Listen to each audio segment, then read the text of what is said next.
TFTPM Thursday edition, along with Chris Sims Unbuttoned, the Thursday Mega Picks podcast. We've done it with 16 games. We've done it with 6 games. Last week we did it with 4 games. Now we got to stretch. We got 2 games to fill the full hour, but there's so much to discuss for the conference championship games. The 4 best teams still standing. 2 great matchups. Hello, Christopher. I can't wait for this week. I can't wait either. It really is. I do think I know. You know, I didn't pick all these teams to get here this weekend, but I think what you say, realistically, when you take the big picture of the season, you know, these are teams that we had in the top 4 conversation all year long. Even when the Bucks fell off, to where I'll give us credit, we consistently said, I know it's not looking good, but still, when they played their best, they have the look of being one of the best teams in football. And I'm glad we never got off of that. And yes, I think we are with the 4 best teams in football. In a year where there was no offseason and training camps, we thought earlier this year that this would be a year of the quarterbacks, right? Because the offenses will be farther above. Well, hey, looky here. We got the 3 best quarterbacks in the game and a guy who's 43 and, yeah, has some help around him and things like that, but obviously is still awesome too and good enough to where, yeah, he can win the Super Bowl and do special things with that support system. So I'm pumped. I really am. Which one are you more excited for? Packers, Bucks. You are? Just because it may be the last time that we see Rodgers and Brady in this type of a setting. I feel like we're going to see Mahomes and Allen again in playoff games. This may be it. And we've been waiting so long for Aaron Rodgers and Tom Brady to cross paths in the postseason that I feel like this is one that's been 13 years in the making. Yeah, 13. You're right. And I mean, we've had a lot of years where we've gotten into divisional weekend and we're like, oh man, we could see, Patriots versus Packers in the Super Bowl in a few weeks. That would be awesome. 12 versus 12.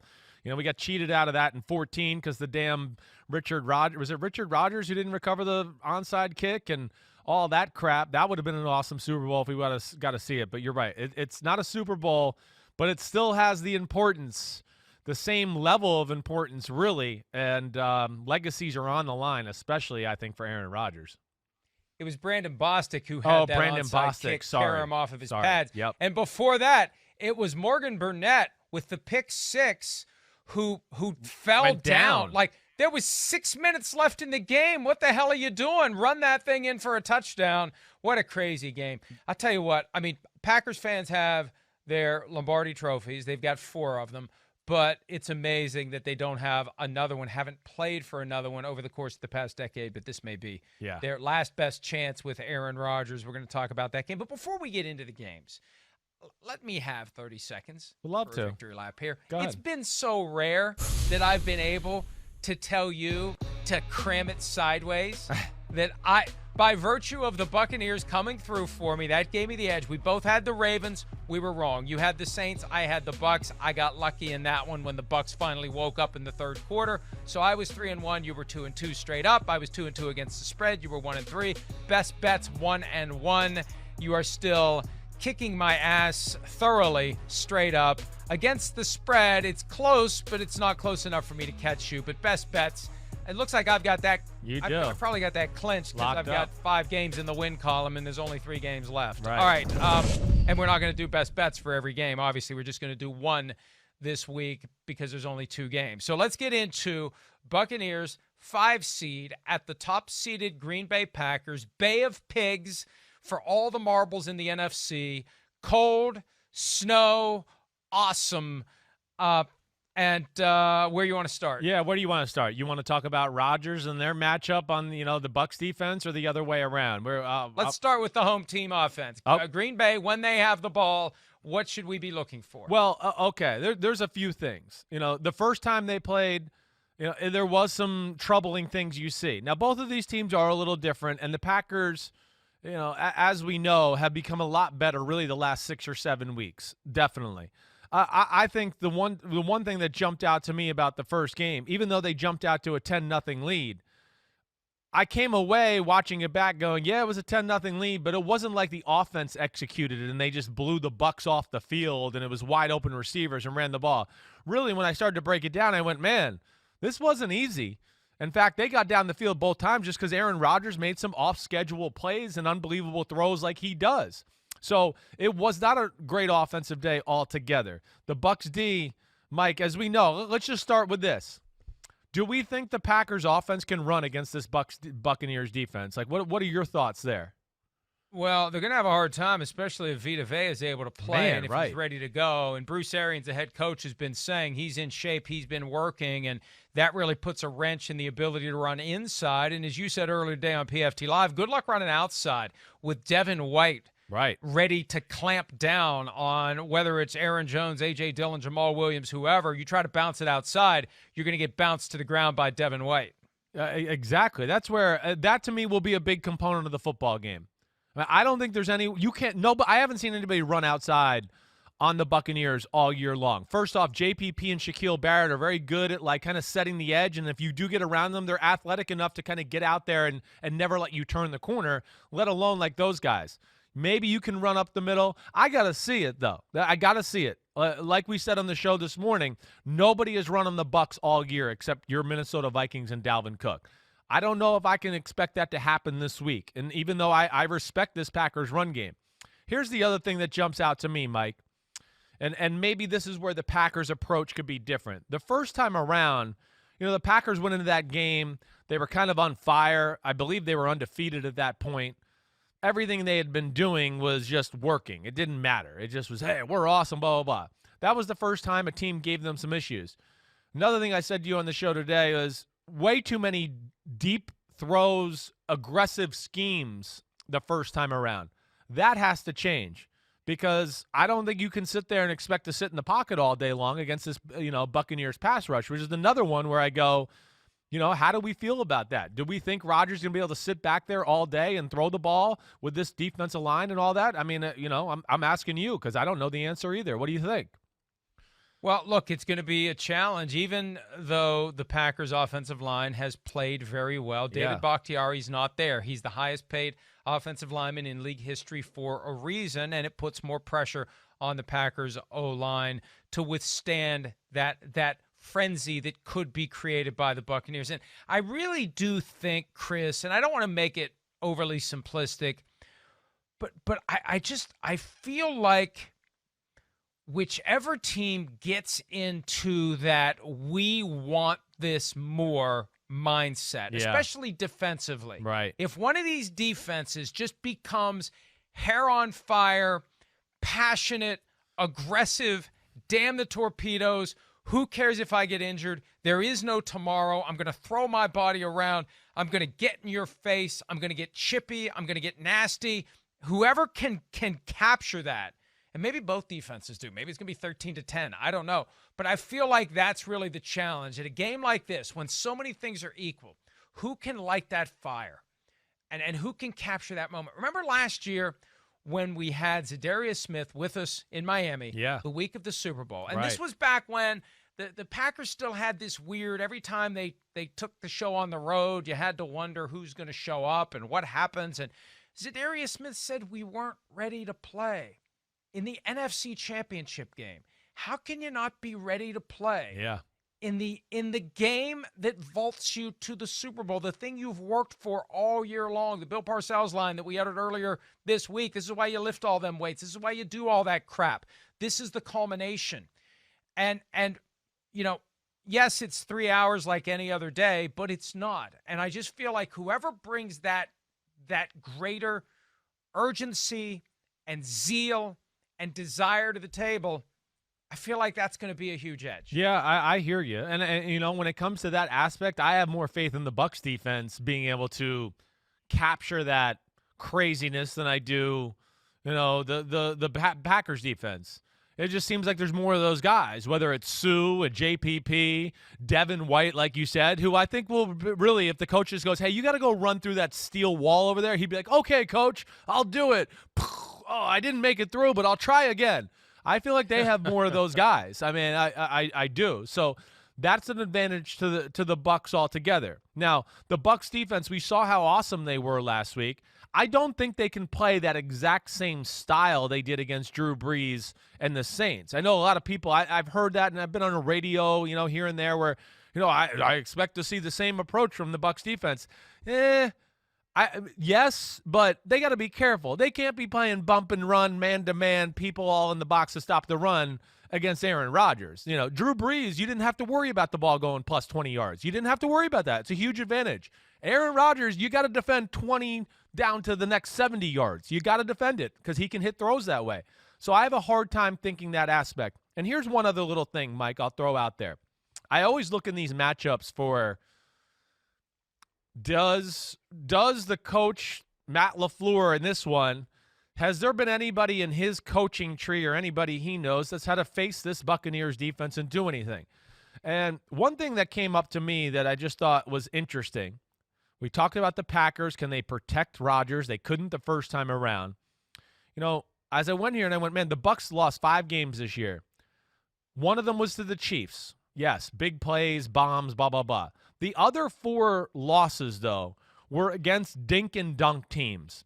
Teams that took the pass rush kind of out of the game and got the ball out of the quarterback's hands. And teams, to what something you said earlier today, was took advantage of a young secondary, quick, can you figure out how to close this zone and do tough stuff like that. That, to me, is something I think the Packers can bring to the game plan that they didn't do the first time around. And with my point with the coaching thing, McVay and the Rams against the Buccaneers, Mike, they tore the Buccaneers up with slot Cooper Kupp, Robert Woods short type throws. The Bears won with all short type throws. Drew Brees and the Saints, their 2 wins, short, get the ball out of your hands, quick type throws.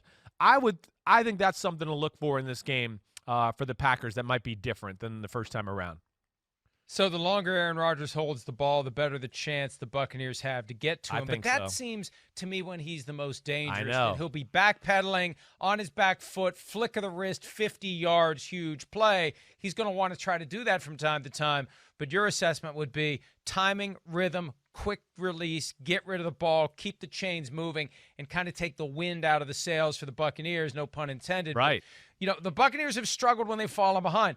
And they've fallen behind in so many games this year. At one point, I tracked all the games, and it was like even the games they won, they were falling behind. They were down 10 to the Packers in the regular season before it all exploded in their favor. They got to forget about that, and I think they're doing what they can to set that aside. Both teams really need to forget about it, but especially the Buccaneers because, we talked about the 38-3 Saints win over the Bucs from Week 9. You can't let yourself think it's just going to be a continuation of that because then when it isn't, you start thinking it's not our day. Yeah, that's the most important thing to guard against is that mindset that can settle onto one sideline that is, it's not your day. It's not your day. It's just like this whispering muse. It's not your day. And they all start to feel it's not your day. Right. And that's when the Buccaneers have lost. Right. When it starts early and they can't break out of it, and before you know it, it's not their day. Right. Well, it's almost like the Packers last year in the NFC Championship game. You felt like after the first 2 or 3 drives, they realized like, whoa, this ain't our day, and it just collapsed on them. Now, the Buccaneers, they did get tougher. I think we both saw that through the month of December and everything like that. But your point is real. It's right. You got to void your memory of that game. This does not matter. This is a different animal, a different place, different stakes on the line. They had the Buccaneers at that point had lost 2 games. That was a desperate point in the year for them. Green Bay was sitting back going, man, we're awesome. Are we the best team in football? So they got caught at 2 different times. Can't put too much into that, but I do think the approach, at least for the Packers offense, has to be a little different. I think the fact that they got to see this Buccaneers D-line and the intensity and size of it, I think that can help them out. But I really look at this in a lot of ways, Mike, and go, I think for the Green Bay Packers to win the game, if I could boil it down to one thing, I'm going to go, it's going to have to be Aaron Rodgers having a special day. I really think that. And there's a lot of pressure on him as we talked about, but I really think it's going to come down to him, the offense, and I think the offense is going to play a big role in helping out the Packers defense if they want to win against the Buccaneers offense. Legacy on the line for Aaron Rodgers' first ever NFC Championship game at home when he won an NFC title game 11 years ago. It was at Chicago against Jay Cutler. Tom Brady is not Jay Cutler. Before we flip it over to the Bucs offense, the cold is a factor in this as it relates to that snap. It's not our day, and get me the hell out. Cold of hell, yeah, right. It happens quickly, right? Because the best competitors feel that sense of it's not my day coming in, and they reverse it. That's what Tom Brady does. But the cold accelerates it. I don't want to. I mean, this is too much psychoanalysis. No, but I think this is part real. of the game. The cold gets you to the point where you are get me the F out of here. It's over. It's done. I want to go home. Get me out of here before I tear an ACL or get some sort of an injury. Let's start the offseason. And that's what the team that starts to feel it slip is going to need to master and understand. And I think Brady is uniquely suited to that because he's been there so many times. He was down 28-3 in the Super Bowl. Right. And he didn't say it's not our day. He said it's still our day. Let's go win it. All right. Right. So and to your point, he was down 20-10 in a cold AFC Championship game against the Jaguars. He played in so many of these cold games. He will not be affected. And you know what, Mike, I just want to hit on that real quick because I played in Tampa and I've seen it. I've seen when you go to cold weather. Pre-game warm-ups, I will be watching for stuff like that. If you see the Buccaneers players out there in pregame warm-ups, before they put the uniform on, and you see guys with hoodies and all bundled up and crap like that, I'm telling you, I'm going to sit there and go, uh-oh, I'm not sure if I like the way that looks. I wouldn't be surprised if the Bucs do like almost the Giants, Odell Beckham, Sterling Shepard thing. Remember how they went out in pregame warm-ups to the Packers with no shirt on to basically prove How'd that work out? Yeah, it didn't work out good. But I would think this is something they're battling in their brain and they're talking about. And I think that's why we saw in Bruce Arians' clip earlier today, he made that 28 degrees ain't cold. It's not cold. I'll tell you, cold. I grew up in the north, blah, blah, blah. He's trying to instill that mentality into his team right now. I think you can try too hard to make it look like you're not worried about the cold by running around with your shirt off. But I think there is something to be said for that demeanor because the winning team is going to be the team with the stronger let's go take it vibe because the talent is equal enough that either team can win. Either team can win this game. Who wants it? Who's going to go take it? Who's going to claim it? And that's why it's going to be such a great game to watch. All right, let's talk about the Bucs offense for a little bit against that Packers defense. We've seen it evolve. We've seen more no risk it, no biscuit. We've seen more running. We've seen a lot of running this past weekend against the New Orleans Saints. What do you think we're going to see as it relates to what it's going to take to win the game on Sunday? I think we're going to continue to see that. I think they know this is the way they play. I think 1, 2, Mike, you and I have hit this a few times during the week. The games they've lost too, another thing you can look in common is they got into we're going to shotgun and throw it too much, and then defenses started to blitz and pressure Brady, and he made big mistakes in all of those losses, really almost every one of them. It was the same thing, and that's where they've gotten better down the last month. They've balanced, run the ball, max protect Brady, so now he doesn't feel flustered and throw some stupid ball because there's pressure on him. I think we're going to see that. They kind of managed Brady and the offense to a degree last week. It's like they just said, nope, we're going to run the ball. We're not going to let the Saints blitz and pressure, make Brady throw a bad interception, and then we can't come back and win the game. We're just going to kind of stay close, and then we think Brady late in the fourth quarter is going to be clutch and beat you guys. That's kind of what they played.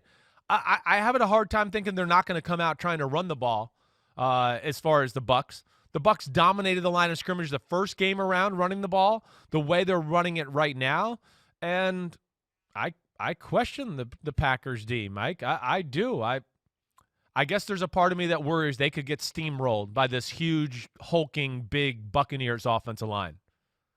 Which has done a very good job in recent weeks. The thing that really resonated with me, Bruce Arians' comments after the win over Washington in the wild card round when Chase Young was trying to stir that thing up with Tom Brady, and there was a lot of talk about it. And it's not like he was being malicious. He's just excited.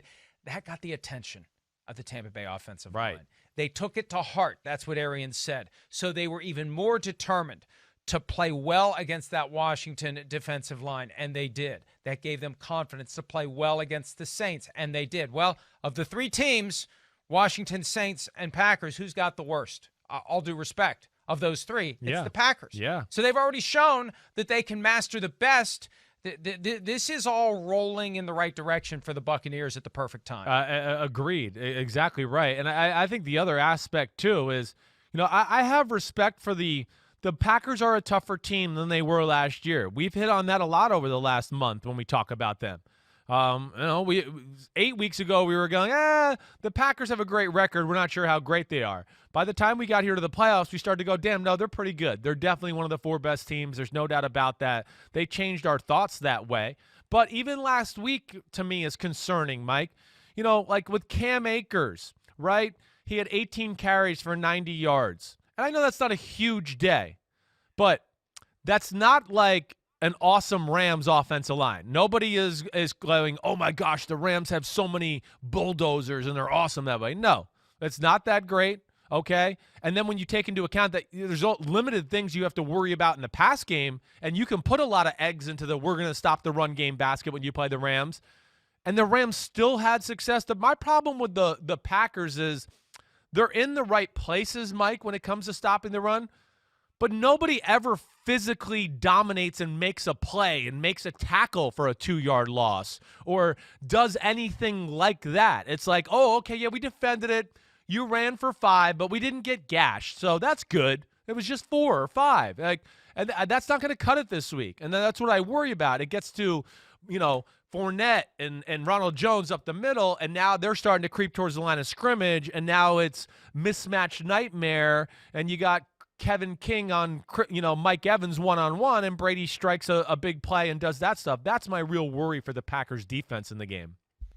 Mike Evans, Chris Godwin, Rob Gronkowski, Cameron Brate, Antonio Brown if he's healthy. If he's not, Scotty Miller, Tyler Johnson. There's depth, there's experience, there's trust. Tom Brady trusts every one of those guys when it comes to throwing them the football, and that means something. Look at the weapons he has, better than any weapons he's ever had in his career, top to bottom. It really is amazing. You throw in a great offensive line. You throw in Leonard Fournette and Ronald Jones running the ball. They used both of them last week to significant impact. Chris, let's make our picks. I'll go. You want me to go first? Sure. I'll go first. You go first. I think the Buccaneers are going to win. Now, I have to be true to my preseason Super Bowl pick. I did pick the Buccaneers to win the Super Bowl. Let's not discuss any of my other picks from September. The only one that matters right now is that I picked the Buccaneers to go to the Super Bowl and win it. So I can't abandon them now. They're still alive. And even though they're 3-point underdogs, I think the Buccaneers go into Lambeau Field and they do what Tom Brady was signed by the team to do. They punch their ticket back to Tampa. They become the first team in NFL history to host and play in a Super Bowl in the same year. So I got where the Bucs, there can't be any fans there. Yeah. 24. Yeah. There will be fans. Yeah, there will there'll be. fans. I know. There'll be fans. I Yeah, know. there'll be fans. Yeah. Yep. Yeah, you're right. 27-24 Bucks. All right. Listen, you said a lot of good things there. There's no doubt about that. One other thing I'll just say about the matchup that I just think is important is just as far as the Bucs offense.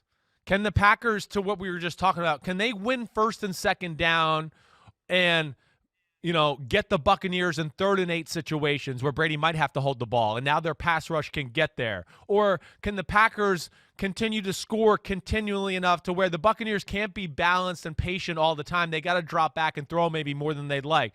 That, to me, is how the Packers are going to have to win, or Rodgers is going to have an out-of-this-world special day. One of the things I wrote, Mike, after they played in Week 6, on the bottom of my page, I wrote, Packers don't want to see the Buccaneers in the playoffs. Bucs win 9 out of 10 times. I think Rodgers could deliver a special game. I really do in a lot of ways, and I wouldn't be shocked if it happened because we talked about the pressure's on him. But the Bucs are the better team, and I'm going to go with the better team right now, and I think it's a bad matchup for the Packers. I'm going to go Bucs 26-24, winning the game and punching their ticket back home to Tampa. Why do you pick the more unconventional score of 26? Did you just not want to pick the same score I did? No, I didn't. I had 26-24. You want to know what I did? I literally said, okay, I think both of these teams are going to score 3 offensive touchdowns. I'm playing the Packers and Mason Crosby miss 1 extra point. I'm the other way around. I'm playing the Buccaneers miss the extra point, and it's Packers 21-20. And then the Buccaneers go down 23-21. Rodgers drives them down late to kick a field goal to go up 24-23. Brady says, au contraire, I have a little more magic left, and he drives them down, and they kick a last-second field goal to win the game and go to the Super Bowl. That's where I'm going with it. And I understand you can point to coaching and players and everything around it, but at the same time, Brady's got 6 and Rodgers has 1. And at some point, that is a reflection on the quarterback. It just is. For Brady to have 6 and then to go to Tampa and be on the brink of playing for his 7th, that means something. And I think what he brings to that team, beyond the quarterbacking skill, he has brought a rejuvenation to the entire franchise. And we're seeing the culmination of it in what will be the 19th game together with Tom Brady. So we both like the Bucs. Why don't we take a break? And when we return, the late game, the 2 young future GOATs, Mahomes versus Allen. We'll get you ready for the AFC Championship game between the Bills and the Chiefs when this joint collaboration of PFTPM and Chris Sims Unbuttoned continues right after this.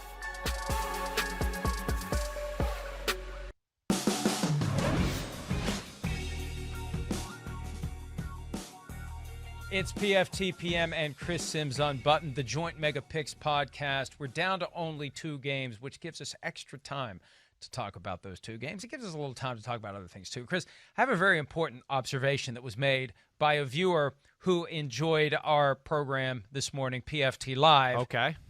There is a theory that your watch doesn't work. Does your watch work? Yeah, the second hand's moving. It's there. I don't know if you could see it right now. Now, it's not set to proper time. That's okay, what it's that's not. the problem. Yeah. So, somebody said that it was showing 6:55 a.m. at 20 minutes after 7. That would be right. Yeah, right now it's showing right now. Well, yes, exactly. Right now it's showing 10:19 and it's 10:41 a.m. So it's I don't set I just put it on cuz I like the way it looks. So that's all I can tell you. That's really all there is to it. Well, that's you know, it is a very difficult and painstaking process to change the time on a watch, so I can understand why you wouldn't undertake that. Although with your giant hands, it's a little annoying. It may be more difficult. Right. It may be more difficult. Getting that annoying. little pin out and spin it may be harder.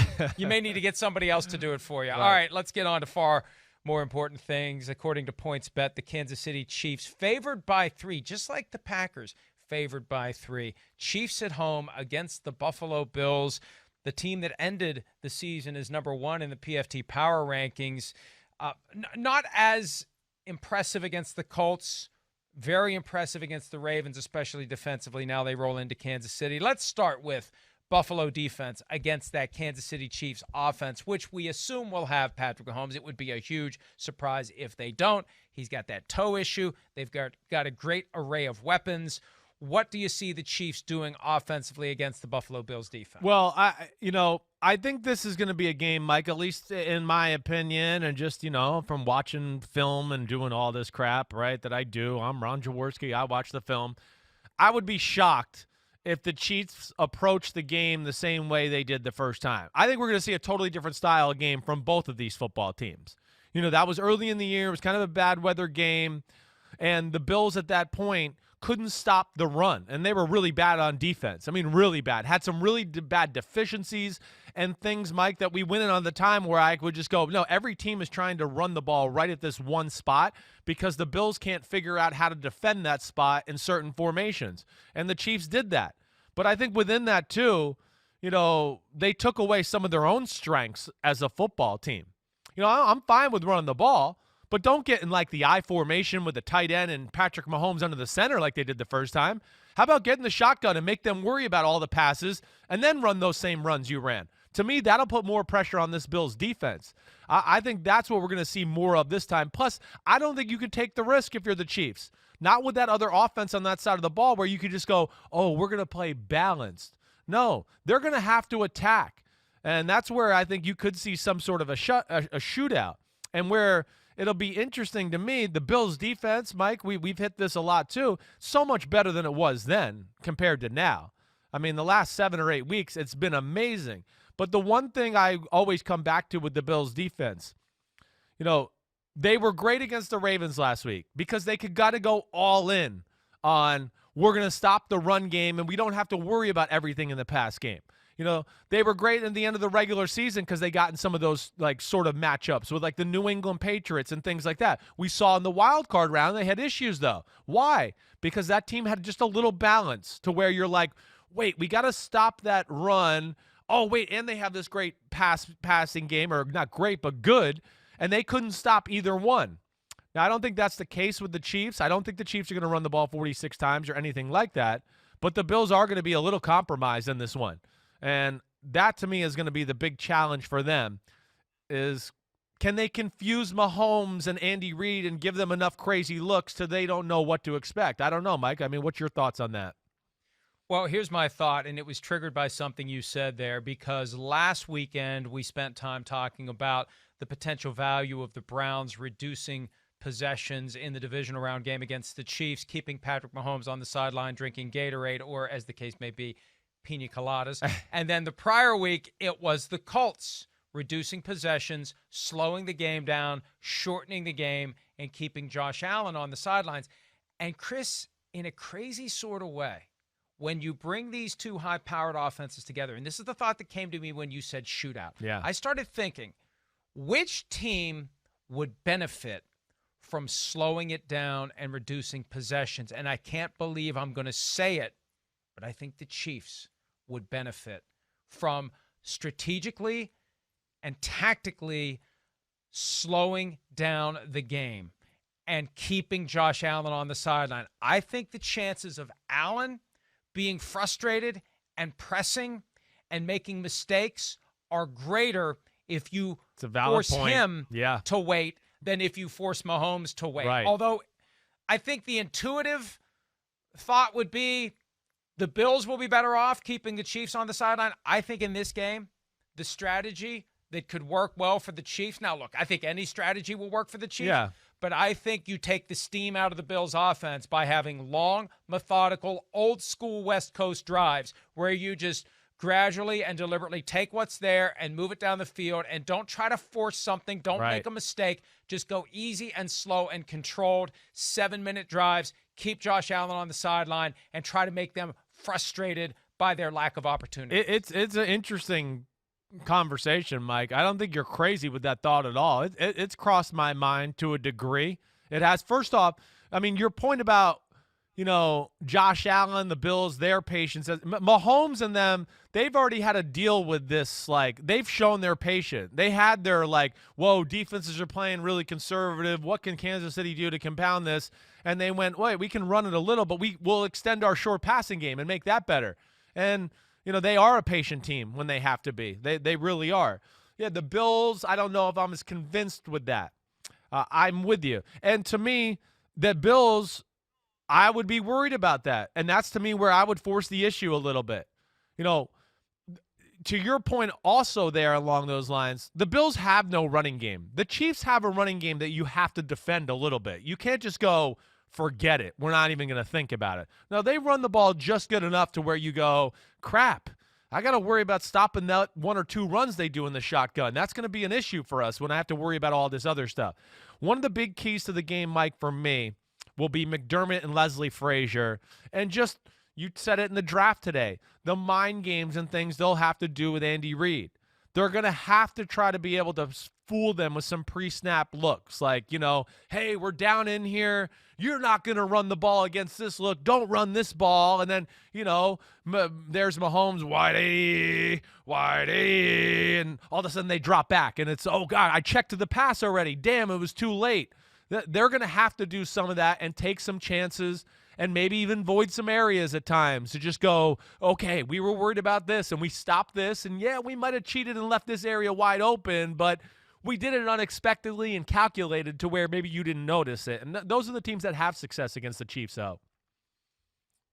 Okay, so what do you expect the Chiefs to do then? Do you expect them to push the ball down the field aggressively and get into a shootout, or do you think they will be inclined to just take what's there, and if it means slowing the game down and keeping Josh Allen and Stephon Diggs and company on the sideline, they'll embrace that? I think in my heart of hearts, I think they're going to be too scared to play that way.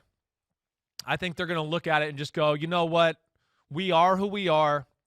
I'm not going to go down giving the ball to the running backs. If we go down, we're going down with Mahomes and Tyreek and Travis Kelce. And I just expect them to play that style of football. I do. Not that it's going to be a drop back pass every play or anything like that, but I think it's going to be 4-1, pass run ratio, something like that in that range. And yeah, I think that's what'll be different. That's why I don't know, in my mind, I'm expecting a little bit more of a shootout, certainly in this game as compared to the first time around. And I think there's something to be said for the Chiefs trying to go for the jugular early. Squish the bug. Don't let it run around for a little bit and toy with it and try to outlast it. Just squish it. Well, because that's something that we haven't seen happen to the Bills very often. But remember when we were thinking they're pretty damn good and they were thinking they're pretty damn good and they stepped into the buzzsaw against the Titans and then the Chiefs in prime time 6 days apart, the Tuesday night game and the Monday night game, that kind of rattled them, and it took them a while to recover from it. And I think that the Chiefs are going to look to rattle them and do to them what the Chiefs had done to them last year. The Chiefs were able to recover from it. I think Andy Reid and company will believe the Bills won't be able to recover from 17-0, 20-3, 21-7, whatever they could try to do early, lightning strike like they did to the Browns. And the Browns, to their credit, found a way to try to fight back. Yeah. But I think that's going to be the approach. Deliver the knockout punch as early as possible, especially if you got a chance. And look, the chances of the Chiefs blowing out the Bills are very slim. But if there is an opportunity to get Patrick Mahomes off the field and get him off that toe, you're going to take it. So if you think your offense can roll up a bunch of points and you trust your defense to slow them down, and you could get into the third quarter and you're up 38-10, great, because then I can get Patrick Mahomes out of the game. That's another reason to, obviously, you want to win the game more than anything else. But I could see that there's just wisdom in trying to break the Bills early. Force the issue, trust your guys, and break the Bills early. As Andy Reid said in explaining his decision to go for it on 4th and 1 late against the Browns, there's no tomorrow. And I don't see Andy Reid getting conservative now. Well, yeah, and that's exactly right. And the team's built around the offense. That's where the money is. That's the unit that's got to win the game. That's one of the greatest units in the sport. That's the unit that can put pressure on the other team to make the other team have to play a way they don't want to play. And that's where I'm getting at, Mike, to kind of what you're saying. We're kind of working, simpatico here. Because the first time around, I think it was the most Mahomes was under the center and they were in I formation and stuff, and they really played right into the hands of the Bills. The Bills were probably like, thank God. Fine. Yeah, we don't have to worry about Mecole Hardman and Tyreek split over here and Kelsey and Sammy Watkins split over here. Now you're in one of these normal formations. We can kind of disguise because people are packed in here a little bit more and maybe trick you and do those. It's hard to be tricky or show an all-out blitz, right? And say, okay, I want to show an all-out blitz and shotgun, right? And then yet there's Tyreek Hill out there in the slot, and you're like, wait, my safety is up there by the line of scrimmage trying to show all-out blitz, and I'm going to say set hut, and I want him to run back and play the deep half while Tyreek Hill runs down the field. Like, that's where I think the Kansas City can put a lot more pressure on the Bills, and I expect them to do that this time around. And as you were saying that, and these conversations are great for me because it stimulates my brain, which at times needs it. I think that back in Week 6, when coincidentally the Packers and the Bucs got together, the Chiefs and the Bills got together, I think Andy Reid knew they were going to cross paths again. And I think Andy Reid specifically engineered that game plan knowing we're going to save the good stuff for the one that counts. Right. I'll take advantage of a weakness I see right now, but I got a lot of other ways I'd like to attack Sean McDermott, and I'll keep those in the vault for later on. I wouldn't be shocked with that. Hey, they did what they had to do right there at that point of the year to win the football game. That's how they looked at it. This is a different team right now, and it is a different circumstance with win or go home.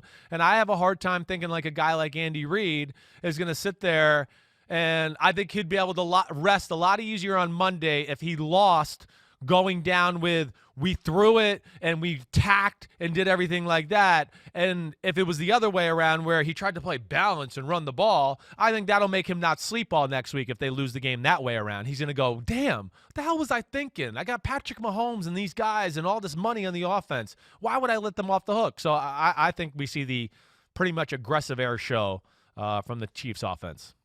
All right, all due respect to the Bills' offense and the Chiefs' defense, but we spent too much time talking about the other side, the more fascinating side of this fight, that we don't have time to get into that. What we do have time to do is make our picks. I went first last game. You go first this game. Who do you like and why and by how many? Man, we don't have enough time to hit that part of it. Well, I just want to say got a couple minutes. Good. Okay. Go ahead. The Bills' offense, they did themselves an injustice too. They played a style like we just talked about too, where we're running the ball on 3rd and 1 and 4th and 1 and running the ball on 1st down. Hey, screw all that, okay? You're not a running team. Move on. And I think they've realized that. I think they realized that around the Seattle Seahawks game, where they just said, hey, the hell with it. We're going to throw the ball every play. Josh Allen told me last week, he goes, Dayball comes in on some Wednesdays and Thursdays and goes, I don't think we're going to run it much this week. We might throw it every play. They're going to go with what brought them there too. And I think they're going to go down swinging with their weapons, their offense, the strength of their football team. And honestly, I think a little bit like we just talked about the other way around, the Chiefs are a feast or famine. They either blitz everybody or they drop everybody out. The first time around, the Bills tried to be like balanced I formation. We're going to run the ball a little too and keep Mahomes on the sideline. And they had a hard time getting in rhythm as an offense. So, I think you put more stress on the Chiefs D when you go, hey, I'm in the shotgun. You got to worry about Josh Allen design runs, right? You got to worry about containing me in the pocket. And you got to cover all these suckers out here who can beat man-to-man and zone and do all that stuff. So that's where I think we're going to see both teams go, wait, we got studs at quarterback. The quarterbacks are the reason we're here, and we're going down with them having the ball in their hand all game long. And I think the Bills can make some big plays on the Chiefs D, certainly, but I would think that's going to be their approach this time around too. Okay, so can they win? Make your pick. They can win, yes, but I'm not going to pick them to win. I'm not. I mean, the Chiefs, just like you said, I picked the Chiefs to win the Super Bowl before the year. I'm not going to pick the Chiefs to lose one of these games until I see it. I'm not. Now, we know, I think they can lose again. We saw a clip today of Chris Jones basically saying the Bills are the Chiefs from 2 years ago. They can score at will, and the quarterback's awesome and all that. So it's dangerous, yes. But the Chiefs, Mahomes, their offense, and to me, here's the thing. Just the 4 playmakers they have on defense that the Bills don't have. I think that's what Chris Jones, Tyrann Mathieu, what's the hell's the Frank Clark. They have some ballers, just for lack of a better way to say it, that can make some plays in some big moments. Score. 35-31 Chiefs. Sorry about that. I was going to go 30-27 Chiefs, but the spread is 3, so I will go I was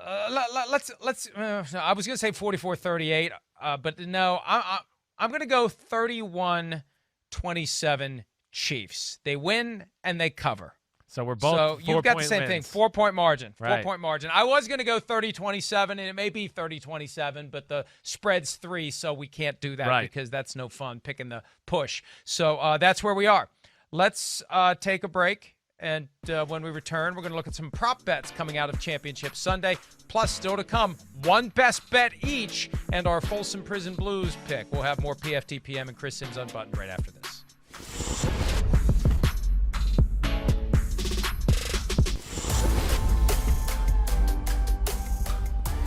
PFTPM, Chris Sims Unbuttoned, prop bets time, championship edition. Let's get through as many of these as we can. Simple, easy, but compelling. More passing yards in the NFC Championship game. Aaron Rodgers or Tom Brady. For Rodgers, the over-under is 284.5. For Brady, it's 283.5. Wow. It's a tough one. They both make big plays in the pass game. I think this weekend we're seeing 4 of the 6 best quarterbacks against the blitz in the sport. I'm going to go with Rodgers in this one because I just don't think Green Bay is going to be able to run the ball, and they're going to have to throw it to win the football game and move the ball. So I'll go Rodgers. Yeah, you know what? I'll agree with you because the Buccaneers have committed to the run. They stick with that formula. Tom Brady will pass efficiently and effectively, but it's not going to be a ton of yards, and it's not going to need to be a ton of yards. All right, next up, and as always, these odds come courtesy of PointsBet. Will Davante Adams have 80-plus receiving yards and 1 or more touchdowns? The yes is -120, which means PointsBet thinks it's going to happen. Yeah. Chris, do you? I do too. I do. Yes, I do. I don't. The Bucks are not a team that is into like doubling people and doing that a whole lot. The Green Bay. This is the ultimate feed that guy offense. I mean, Rodgers, they feed him. If they got the look, they don't. They're like, hey, it ain't broke. Let's not fix it. Let's just keep throwing it to him. So because of what we just talked about too, I don't think they're going to be able to run the ball. I'm going yes on Adams having 80 plus and 1 TD. Yeah, I agree with you as well. He's their primary weapon, and I know other guys have contributed in the postseason, but it's still Davante Adams plus a collection of other guys. In Tampa, it's anything but one guy, and the top two guys, Mike Evans and Chris Godwin. Who will have more receiving yards? Over-under for Godwin is 63.5. For Evans, 62.5. This is a tough one because I do think the Packers are going to be compromised in pass defense because they're going to get worried about getting crushed in the run game. I'm going to go with Mike Evans, though, because I just think, Godwin being in the slot, the middle of the field, there might be just more ways within the run game defense, too, to pay attention to that. I think Evans is going to see a lot of just one-on-one, mano-y-mano on the outside. And I think Brady's just going to be like, we're better than you, even though Jair Alexander's awesome. He's bigger than you and just as fast. And they'll just kind of peck away at that matchup. I'm going to go Evans. I'm going to go Evans, too, for a reason that I mentioned during PFT Live today. I think of all the guys on that team's offense, Evans is the guy whose life has been leading to this moment. Yeah. That this is the culmination of everything he's ever done on a football field, and I think he's soaking in the history. My guess is he's following Tom Brady around like a puppy dog all week, just soaking up anything he can about what it means to be on the brink of a Super Bowl and what it means to get to the next step and win it. And I just think Evans in this moment is going to step up and give us the highest end of the level of achievement and performance we've seen from him over his career. Also, he's 3 weeks removed from that knee injury that almost wiped out his postseason run, and we thought when it happened that it did. So I think that Evans will end up having a huge day. Aaron Jones, Packers running back, on his way to free agency, over under 64.5 rushing yards, Chris. I'm going under. I got to see it to believe it to run on this Bucs day.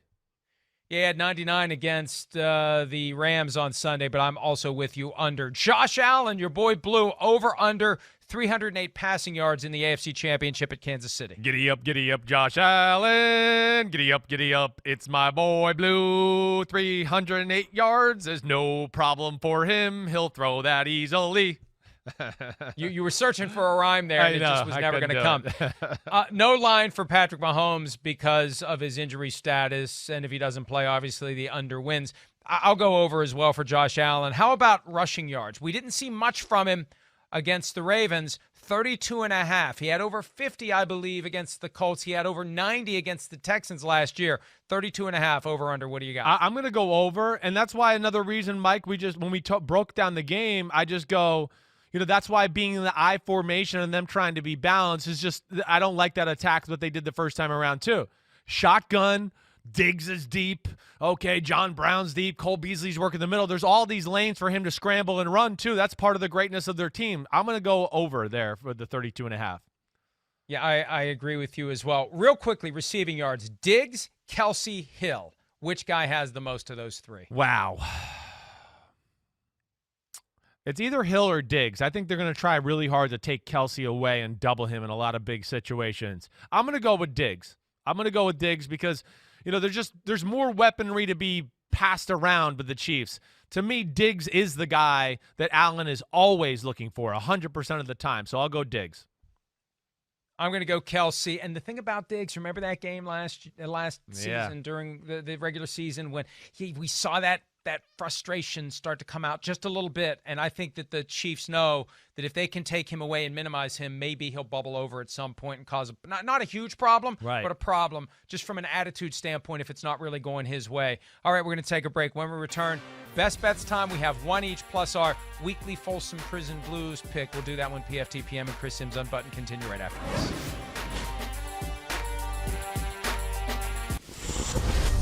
PFT PM, Chris Sims Unbuttoned. We usually do 3 best bets per week.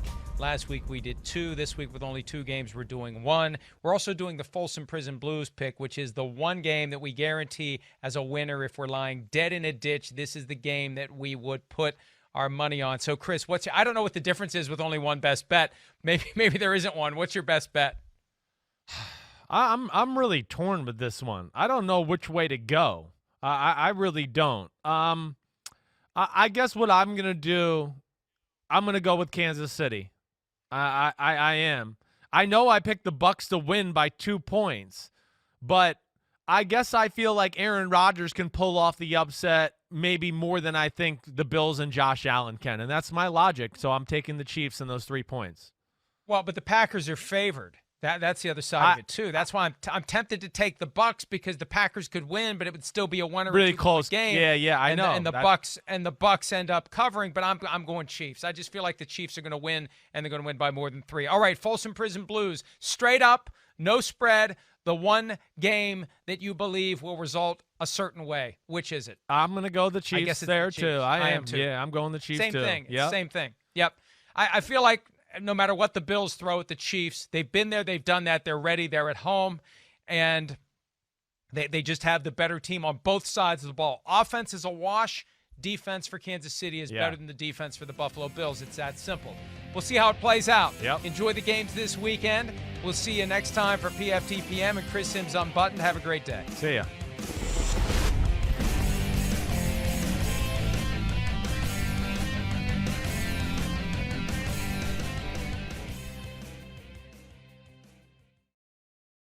Hi, I'm Mike Tirico, and thanks for watching. Make sure to hit subscribe for the latest news and highlights from NBC Sports.